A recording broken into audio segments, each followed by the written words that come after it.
Marcos, kung ganyan lang man ang ginagawa mo, iniipit mo mga tao, magbaba ka na lang. Wag mo na papahiyain ang Pilipinas.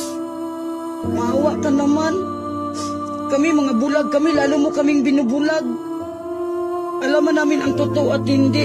Bulag lang kami, wala lang kaming mata, pero sa pakiramdam, nararamdaman namin kung ano yung tama at saka mali. Sana makonsensya ka sa ginawa mo kay Tatay Digong. Wala man siya isa lang. Marcos, kung ganyan lang man ang ginagawa mo, iniipit mo mga tao, magbaba ka na lang. Wag mo na papahiyain ang Pilipinas. Maawa ka naman. Kami mga bulag kami, lalo mo kaming binubulag. Alam namin ang totoo at hindi. Bulag lang kami, wala lang kaming mata, pero sa pakiramdam, nararamdaman namin kung ano yung tama at saka mali. Sana makonsensya ka sa ginawa mo kay Tatay Digong. Wala man siya isa lang. Marcos.